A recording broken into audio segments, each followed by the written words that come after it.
So ADHD is an absolute bitch. I say this because as soon as this thing started shimmying like it did, 30, 40 mile an hour, shimmying in the steering wheel, my brain went straight to worst case scenario. So ball joints, bushings, steering actuator, just down the number of possible things, tie rod ends that could be causing the issue. And the least likely possibility, considering it's a 25-year-old truck, with all those parts are original, except for the tie rods. Those were done about 15 years ago. The shocks on the front are original. But wouldn't you know it, we did a rotation. So we went ahead and rotated the front tires to the back and catty-cornered the backs to the front. No shimmy in the front. And I hauled ass at about 80 down the highway, but there was a little shimmy in the back. So that tells me one of those two tires, probably the driver's tire, which I'm thinking is the culprit, is the issue.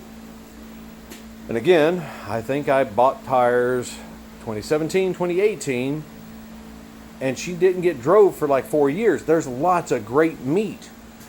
I mean, look at that. There's plenty of tread left. But at the same time, if you start looking down here at the side, we got dry rot going on. So I'd say most likely the culprit's going to be the tires. So I've probably got a broken belt in one of those rear ones. That's going to be top priority. I'll have to spend about $500-600 to get new tires on this thing. And I'll go ahead and probably take one of these old ones and rotate it out into the spare, just so I have a little fresher meat for a spare. But all in all, that's not bad. Now, I may go ahead and plan to refresh the front. So new bushings, tie rods, ball joints, that whole thing. But I can go ahead and collect all my parts in the meantime because she still works, and get prepped and plan for a weekend or two of just working on Betty to get her back up to spec. Love this truck. I bought it brand new as a gift to myself for making staff sergeant when I was in the Air Force, and bought her in October of 01. She's a 2002 Chevy Silverado, and she has taken a beating over the years and just kept right on ticking.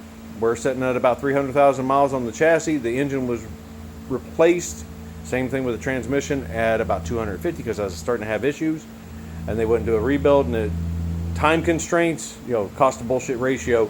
It was easier just to replace the engine and tranny than to have them rebuilt, because I didn't have time at that point to do it. So, yeah. And instead of buying a brand new truck, which was going to cost me about $75,000-$80,000, it cost me about $14,000 for a new engine, tranny, and refresh on the rear bearings, the carrier bearing for the drive shaft, because this is an extend cab.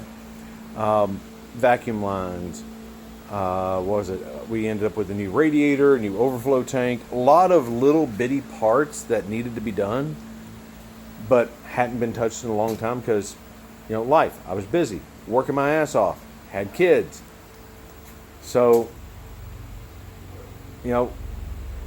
try to troubleshoot the low-hanging fruit first, because this thing's set for the last 3-4 weeks waiting on me to get to it, because I was trying to get Cheryl up and running as the spare vehicle, when I could have just rotated the tires and be like, okay, cool, I can still drive it, but I need tires.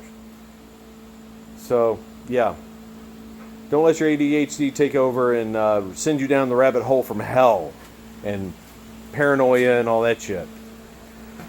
So time for some servicing. I got plugs, I got oil, fuel filter. I just took care of the air filter, and we'll get her freshened up a little bit, make her feel like a good girl. All right, you guys take it easy.